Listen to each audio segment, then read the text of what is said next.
Deep within the dusty archives of the Vienna Psychoanalytic Institute, tucked away among forgotten manuscripts and censored correspondence, an extraordinary discovery came to light in the fall of 2024. A sealed envelope bearing the unmistakable script of Sigmund Freud contained what experts today consider the most controversial and revolutionary document in the history of psychoanalysis, a wax cylinder recording, accompanied by handwritten transcripts dated August 15, 1939, just 1 month before the death of the father of psychoanalysis. What makes this discovery even more extraordinary is its content. Far from theories on the ID, ego, and superego, far from the dream interpretations that made him famous, these final words of Freud reveal a man profoundly transformed by the proximity of death, a scientist of the mind who, faced with the ultimate mystery, allowed himself to explore territories he had avoided throughout his academic career, the spiritual nature of human consciousness, the survival of the soul, and the mysteries that await beyond the veil of physical death. The recording was made in the intimacy of his London consulting room, where Freud spent his last months, tormented by the jaw cancer that was slowly consuming him. The words were addressed to a listener identified only as C. possibly Carl Jung, his former disciple and later rival, with whom he maintained a secret correspondence in his final years, seeking reconciliation not only personal, but also intellectual. The recorded voice, though weakened by illness, carries an intensity and clarity that are surprising, as if the nearness of death had refined his perception of reality in previously unimaginable ways. The first words of the recording are whispered, almost confessional, as if Freud were aware that he was crossing a line he had never dared to cross publicly. He begins by admitting that, during decades of studying the human mind, he had deliberately avoided certain experiences reported by his patients, experiences that challenged the limits of materialistic science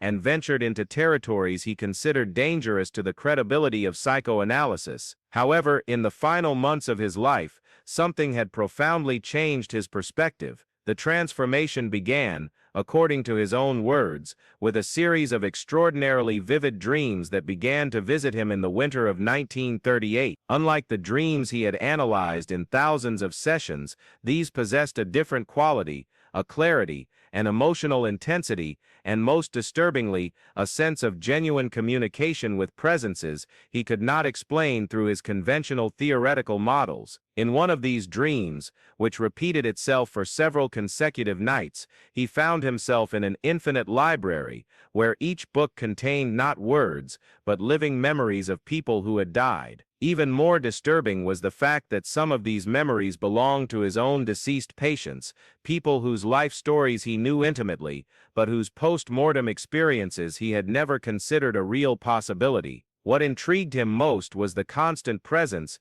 in these dreams, of his daughter Sophie, who died in 1920 during the Spanish flu pandemic. Sophie did not appear as a memory or projection of his bereaved mind, but as an autonomous presence, communicating with him through impressions and feelings that transcended common language. She showed him landscapes of indescribable beauty, where the light did not come from the sun, but emanated directly from the life forms that inhabited those places. More importantly, Sophie conveyed to him the unequivocal feeling that consciousness, what he had spent his entire life trying to map and understand, was not a product of the physical brain, but something infinitely vaster and eternal that simply used the brain as a temporary instrument. Freud confesses in the recording that initially, he tried to apply his own theories to explain these experiences. Perhaps they were manifestations of his repressed desire to reunite with his lost daughter, or projections of his own anguish in the face of imminent death.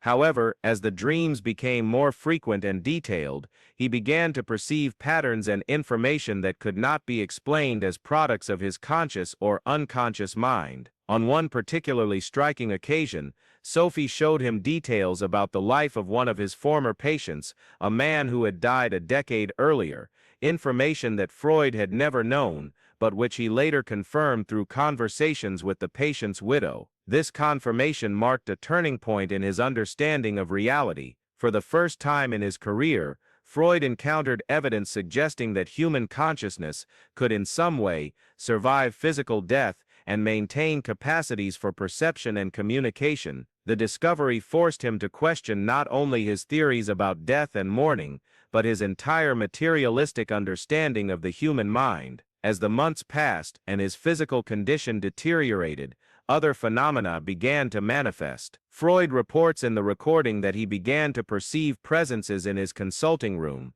not hallucinations caused by medication, he was careful to clarify, but subtle perceptions of consciousnesses that seemed to observe him as he worked. Some of these presences were familiar: deceased former colleagues, departed patients, family members who were no longer among the living. Others were unknown, but all emanated a sense of compassion and understanding that deeply consoled him during the long nights of pain and insomnia. The most transformative experience, however, occurred 3 weeks before his death. He describes it as an expansion of consciousness lasting several hours, during which he experienced a completely new perception of reality. His awareness somehow expanded beyond the confines of his physical body, allowing him to perceive not only the presence of Sophie and other deceased loved ones, but also the underlying interconnected structure uniting all consciousnesses. He describes this structure as an infinite luminous web,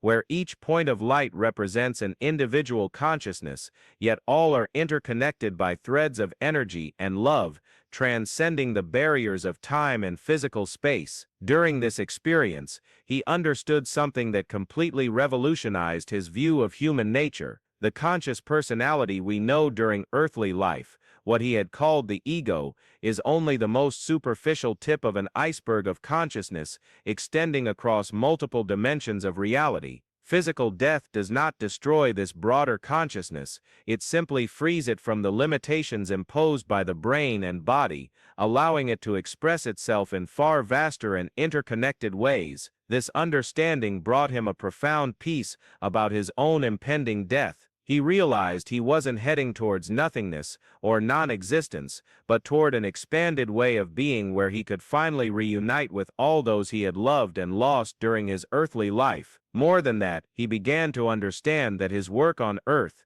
his dedication to understanding the human mind, had in fact been a preparation for this transition. Every patient he had helped, every insight he had developed about the workings of the psyche, every moment of compassion he had shown, all of it was part of a spiritual growth that would continue beyond physical death. This revelation led him to re-examine his entire career in a new light. The neuroses and traumas he had spent decades treating were not merely chemical imbalances or psychological conflicts, but expressions of the soul's struggle to grow and evolve through earthly experiences. Emotional suffering, far from being simply a problem to be solved, was often a catalyst for spiritual awakening, a force compelling consciousness to expand beyond its habitual limitations. He confesses in the recording that this understanding brought him both joy and remorse. Joy, because he finally understood the deeper purpose of his life and work. Remorse, because he recognized how many opportunities he had missed to help his patients not only resolve their psychological conflicts, but to understand the broader spiritual meaning of their experiences. Many of his patients, he now realized, had tried to share with him experiences of a spiritual nature, prophetic dreams, communications with the deceased, feelings of divine presence, but he had always reduced these experiences to manifestations of unconscious psychological processes. It is at this point in the recording that he pauses long and deeply, as if gathering the courage to confess something even more radical. When he resumes speaking, his voice carries an emotional intensity that transcends physical weakness. He reveals that during his final weeks, he had developed a new understanding of the nature of the unconscious, that mysterious region of the mind he had spent his life exploring. The unconscious, he now understood, wasn't simply a repository of repressed memories and frustrated desires. It was in fact the point of contact between individual consciousness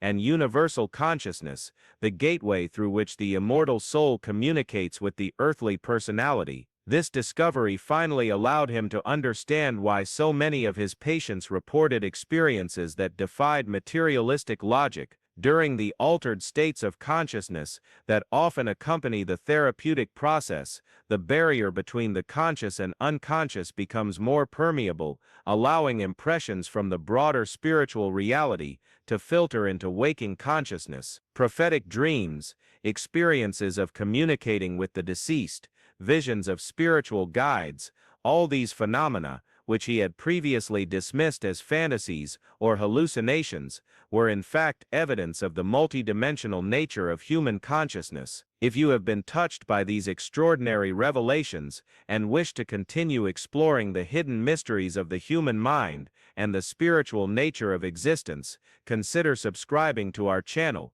where we regularly share fascinating discoveries about the unexplored territories of consciousness and the secrets that great minds of humanity have taken beyond the veil of physical death. Each revelation brings us closer to understanding our true nature as eternal beings temporarily navigating the human experience. As the recording progresses, he shares details about other extraordinary experiences that marked his final months. He describes nocturnal visits from figures he initially assumed were hallucinations caused by the morphine he was taking for pain, but which he gradually recognized as genuine encounters with beings from higher dimensions. These entities, which he came to call guides, did not present themselves with defined physical forms, but rather as luminous presences that communicated directly with his consciousness through intuitive impressions and transmissions of pure knowledge. One of these guides, who introduced himself as someone who had been a physician throughout several earthly incarnations,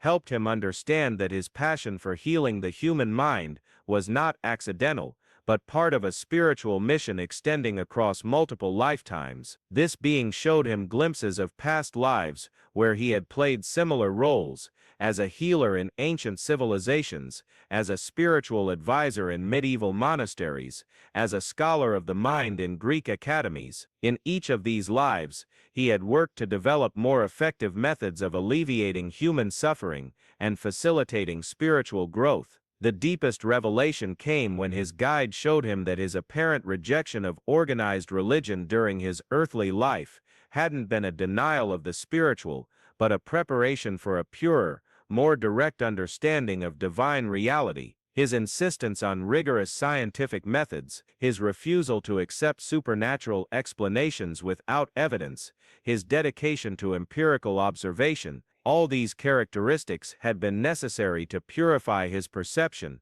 and prepare him to recognize the true spiritual nature of existence when it finally revealed itself to him. Dr. Elias Thorne expresses in the recording a profound gratitude for having lived long enough to experience these revelations. He acknowledges that many scientists and intellectuals die without ever transcending the limitations of their materialistic worldviews, thus missing the opportunity to comprehend the deeper purpose behind their earthly work. His illness, which he initially saw only as a cruel irony, the destroyer of his ability to speak and teach, now revealed itself as an essential catalyst for his spiritual transformation. The constant physical pain had forced his consciousness inward, away from the distractions of the external world, and toward the subtle realms where true healing occurs. Each moment of agony had stripped away another layer of attachment to mundane concerns, gradually revealing a core of pure awareness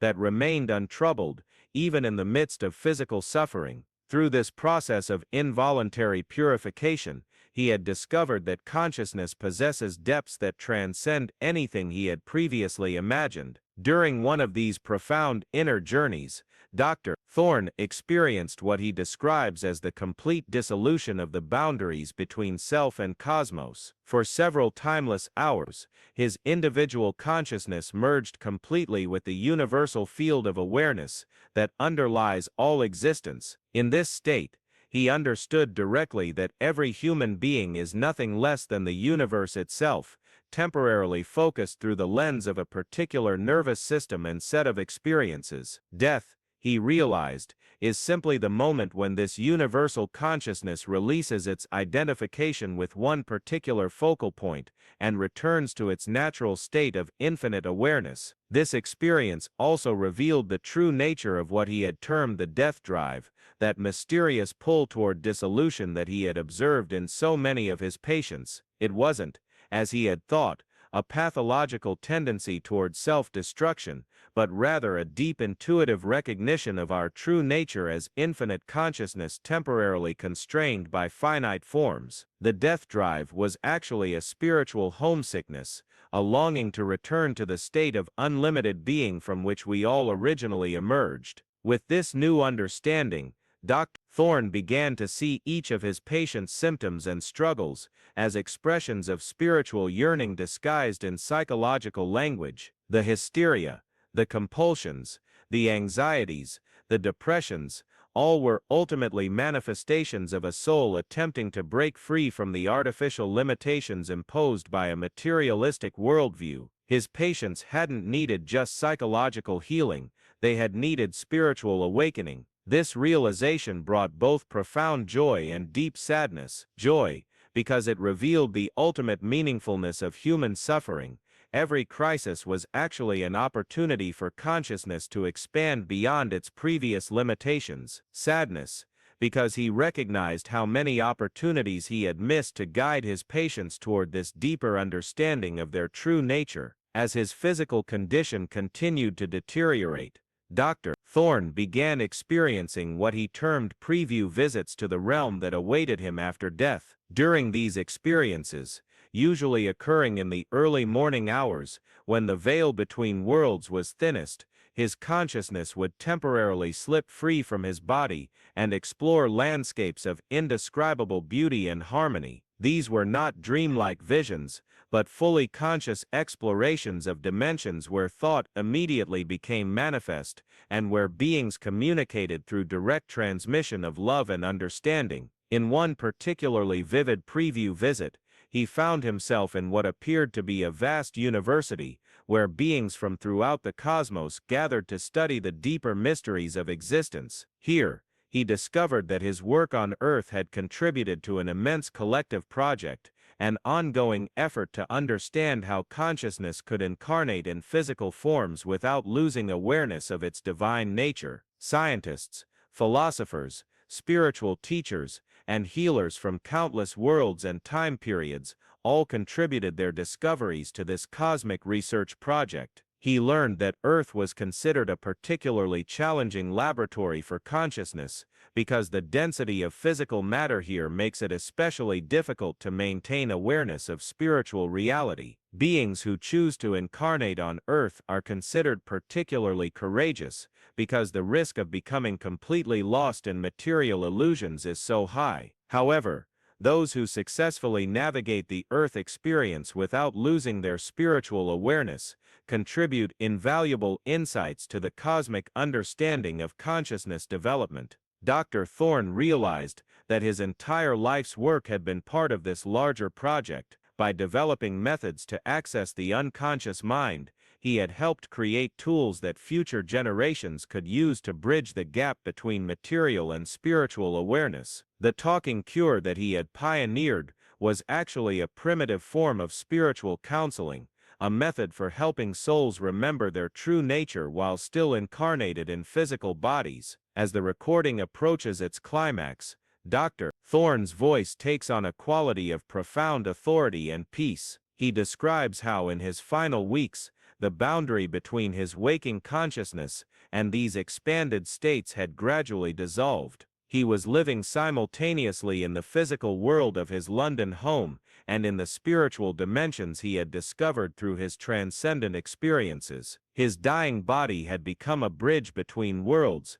allowing him to serve as a translator between the language of matter and the language of spirit. During these final weeks, Dr. Elias Thorne began receiving what he termed completion visions, experiences where he was shown the full arc of his soul's journey through multiple lifetimes. He saw how each seemingly random event in his life had actually been a carefully orchestrated part of his spiritual education. His childhood traumas had sensitized him to human suffering. His medical training had given him tools for systematic observation. His discovery of the unconscious had prepared him to recognize the deeper layers of human awareness. Even his controversial theories about sexuality had served the purpose of forcing humanity to confront the power of hidden drives and desires. All of these experiences had been preparing him for this final revelation that human beings are not merely biological machines driven by primitive urges, but immortal souls temporarily inhabiting physical forms for the purpose of spiritual growth and service to the cosmic evolution of consciousness. In the final segment of the recording,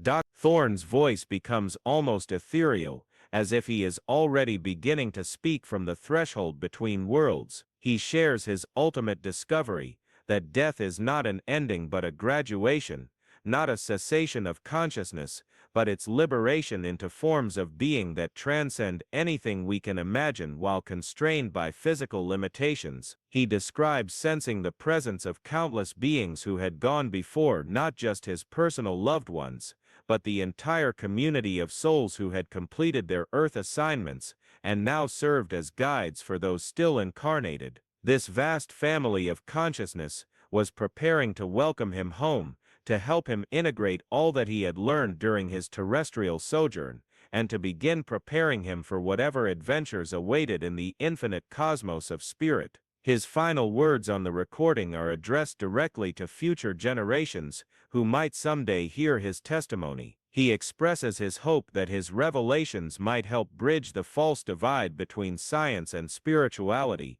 between reason and faith, between the study of the mind and the recognition of the soul. The greatest discovery awaiting humanity, he suggests, is not some new technology or medical breakthrough, but the recognition of our own divine nature and our eternal connection to the source of all existence. As consciousness prepares to release its identification with the form known as Dr. Elias Thorne, and return to its natural state of infinite awareness, his legacy extends far beyond his published works. Through this forbidden testimony, we glimpse the ultimate truth that every human soul eventually discovers, that we are not bodies with consciousness, but consciousness temporarily expressing itself through bodies. We are not separate beings struggling for survival in a hostile universe, but individual notes in a cosmic symphony of love, each contributing our unique melody to the eternal song of existence. Death is not the end of our story,